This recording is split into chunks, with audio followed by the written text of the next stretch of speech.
Hello everyone, welcome to our channel অঙ্ক চর্চা। তো সবাইকে অনেক অনেক ধন্যবাদ আমাদের চ্যানেলকে 23,000 এই যে সাবস্ক্রাইবারে রূপান্তরিত করার জন্য। তো আজকে যে বিষয়টি নিয়ে কথা বলার জন্য আজকের ভিডিও সেটি হচ্ছে যে শিক্ষক নিয়োগের জন্য যে নোটিফিকেশন যে গ্যাজেটটি প্রকাশিত হয়েছে তা কলকাতা গ্যাজেট নামে পিএসসি পক্ষ থেকে। তো দেখো সেই গ্যাজেটটি তোমরা দেখতে পাচ্ছ এখানে। এটা হচ্ছে 12/3/2024 গ্যাজেট। আজকের ডেটে এইটি এসছে। তো এখানে কি বলা আছে আমরা দেখব। মঙ্গলবার মার্চের 12 তারিখ আজকে এই গ্যাজেটটি প্রকাশিত হয়েছে। তো তোমরা যারা মাদ্রাসার পরীক্ষা দিলে তারা অলরেডি প্রিপারেশন নিয়ে রেখেছো, বিশেষ করে তোমরা 9-10 পরীক্ষাটা দিয়েছো। তো এখানকার যে সিলেবাসটা দেখবে, সিলেবাসটা 9-10 সিলেবাসের মতোই, কয়েকটা জিনিস এক্সট্রা আছে যারা ম্যাথামেটিক্সে তাদের জন্য আমি বলছি। তো এখানে যে প্রিপারেশন নিয়েছো সেই প্রিপারেশনে তোমরা এই পরীক্ষাটা দিতে পারবে। পিএসসির যে সমস্ত নিয়োগগুলো হয় সেখানে সিট কিন্তু খুব বেশি থাকে না, তবুও তারপরে বলা যায় যে এটা একটা ভালো একটা অপরচুনিটি। তবে এসএলএসটির কোনো খবর জানলে না হয় সেই কারণে সরকারের এটা একটা ললিপপও হতে পারে। তো যাই হোক, তোমাদের আন্দোলন কিংবা নিজেদের যে দাবি দাওয়াগুলো এসএলএসটির পক্ষে, সেগুলোকে ক্রমাগত কন্টিনিউ এটা চালিয়ে যেতে হবে।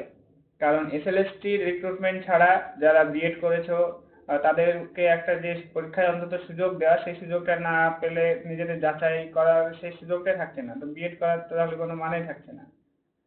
তো এসএলএসটি চাই, এসএসসি এসএলএসটি অবশ্যই এটা দাবি থাকবে।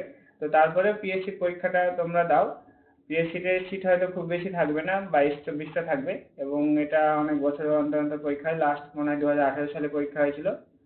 সরকারি যে সমস্ত স্কুলগুলো রয়েছে সেখানে সেই রিক্রুটমেন্টগুলো হয়।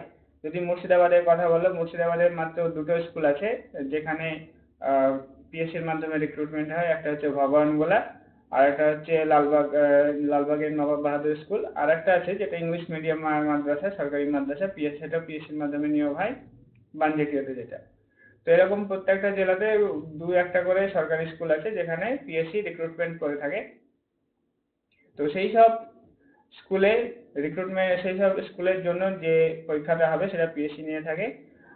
এবং এদের স্যালারি স্ট্রাকচারটা অনেক বেটার এবং ট্রান্সফারেবল জব, কিন্তু স্যালারি স্ট্রাকচার এবং এদের কি থাকে, আপগ্রেশনের একটা সুযোগ থাকে যেটা সরকারি স্কুলে থাকে না, গভর্নমেন্ট এডেড যেগুলো সেগুলো নিয়ে থাকে না। তো দেখো গেজেটে বলেছে যে এটা গেজেটটা 9-12 এর জন্য এই গেজেটটা প্রকাশিত হচ্ছে, অ্যাসিস্ট্যান্ট মাস্টার এবং অ্যাসিস্ট্যান্ট মিস্ট্রেসের জন্য, সমস্ত সাবজেক্টের জন্য এই গেজেটটি প্রকাশিত হচ্ছে, কিন্তু শুধুমাত্র ফিজিক্যাল এডুকেশন বাদে, এক্সক্লুডিং ফিজিক্যাল এডুকেশন।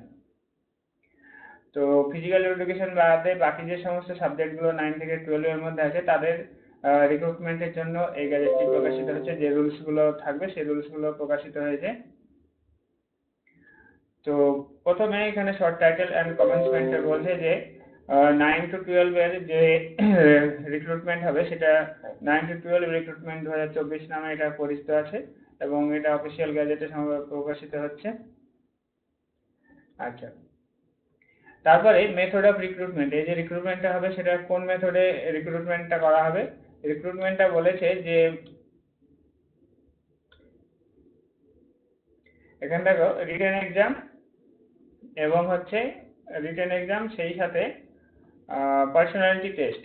তো পিএসসির মাধ্যমে যে রিক্রুটমেন্টগুলো হয় সেগুলো দুটো পথ থাকে। একটা হচ্ছে প্রথমে রিটেন টেস্ট হয়। রিটেন টেস্টে যারা কোয়ালিফাই করবে তাদেরকে 1:3 রেশিওতে পার্সোনালিটি টেস্টের জন্য ডাকা হবে। তারপরে মেরিট লিস্ট তৈরি করা হবে। মেরিট লিস্ট তৈরি করার পরে যে ভ্যাকান্সি থাকবে সেখান থেকে কাউন্সিলিং এর মাধ্যমে রিক্রুটমেন্ট করা হবে। তবে মাথায় রাখবে এটা হচ্ছে ট্রান্সফারেবল জব এবং এখানে পদোন্নতির সুযোগ থাকে। আচ্ছা, তারপরে বলেছে যে কোয়ালিফিকেশন কি কি থাকতে হবে। তো কোয়ালিফিকেশন তোমরা জানো যে টিজিটির জন্য গ্রাজুয়েশন প্লাস হচ্ছে গ্রাজুয়েশন এবং বিএড থাকতে হয়, পিজিটির জন্য মাস্টার ডিগ্রি এবং বিএড থাকতে হয়। এবার এখানে মাদ্রাসার ক্ষেত্রে যেটা সমস্যা হয়েছিল, মাদ্রাসা এনসিটি রুলস ফলো করেছিল, সেখানে ওভারঅল 50% নাকি শুধুমাত্র অনার্সের 50%। আমাদের পশ্চিমবঙ্গে কি হয় যে অনার্সের নাম্বারটাই দেওয়া হয়, কিন্তু মাদ্রাসাতে কি হয়েছে সেটা নেয়নি, অনেকের ফর্ম বাতিল করে দিয়েছে টোটাল মার্কস না দেওয়ার জন্য। তো এখন ওভারঅল নেবে নাকি শুধুমাত্র গ্র্যাজুয়েশনের বেসিসে ওভারঅল নেবে নাকি অনার্সের মার্কসটা নেবে, সেটা পরবর্তীতে যখন নোটিফিকেশন আসবে তখন এটা আরো ক্লিয়ার করে জানা যাবে।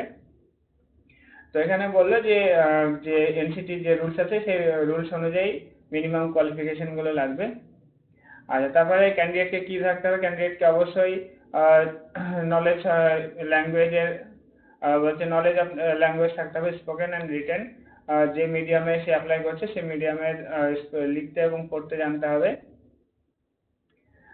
আচ্ছা, তারপরে এজটা কমিয়ে দিয়েছে, যেটা দীর্ঘদিন পরীক্ষা নেই সবার ক্ষেত্রে এটা একটা অসুবিধা, অনেকের বয়স 36 পার হয়ে গেছে। তো যা হোক, এখন যেটা গ্যাজেট এসে তার বাইরে তো কিছু করা যাবে না। এখানে বলেছে যে অ্যাডভার্টাইজমেন্ট যে বছর প্রকাশিত হবে সেই বছরের 1 জানুয়ারি থেকে হিসাব করতে হবে, বয়স হতে হবে 36 বছরের। এবার ওবিসি এ, ওবিসি বি এবং পিডব্লিউবিডি এর ক্ষেত্রে যে সমস্ত রিল্যাক্সেশন গুলো পাওয়া যায় সেগুলো রিল্যাক্সেশন গুলো পাবে। আচ্ছা, এই গেল বয়সের। তারপরে সিলেবাস এখনো প্রকাশিত হয়নি। সিলেবাসটা এরপরে পিএসসির পক্ষ থেকে সিলেবাস জানিয়ে দেওয়া হবে, কোন সাবজেক্টে যে কি কি সিলেবাস রয়েছে। তো এখানে আমি ম্যাথামেটিক্সের সিলেবাসটা দেখাচ্ছি, যেটা এর আগের বার ছিল। ম্যাথামেটিক্স সিলেবাসের দিকে যদি তোমরা দেখো তাহলে দেখবে সিলেবাসটা তোমরা 9-10 যে পরীক্ষাটা দিলে তার সাথে অনেকটাই মিল আছে। কমপ্লেক্স নাম্বার থেকে ডি মরিস থিওরেম এবং তার application, exponential, sine, cosine, logarithm of a complex number, theory of equation আছে। আর ক্লাসিক্যাল অ্যালজেব্রা থেকে ইনইকুয়ালিটিটা আছে। শুধুমাত্র m greater than equals to gm greater than equals to hm এবং তার অ্যাপ্লিকেশন, বেশি কিছু নাই। তবে ইন্টিজারটা দেয়নি। আর এখানে হচ্ছে determinant and matrix properties and শুধুমাত্র অ্যাপ্লিকেশন আছে। তারপরে সেট থিওরি থেকে ম্যাপিং, গ্রুপ, রিং, ফিল্ড আছে।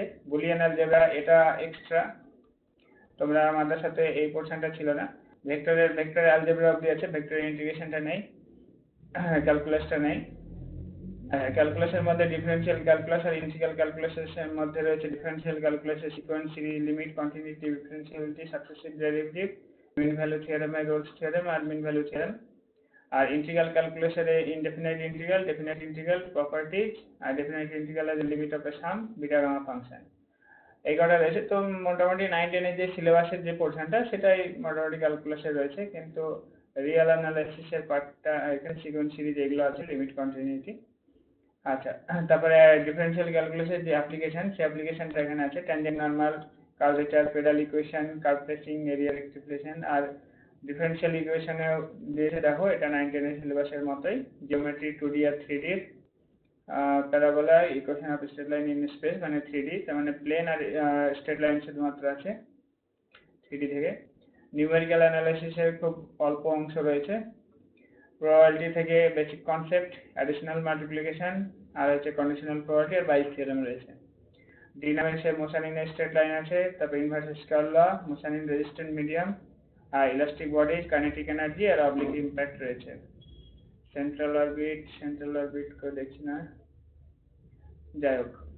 তো সিলেবাস মোটামুটি হয়তো আশা করা যাচ্ছে একই থাকবে। তো দেখো, কোয়ালিফাইং মার্কসটা হচ্ছে বলেছে যেটা কমিশন থেকে ফিক্সড করে দেবে সেটাই হবে।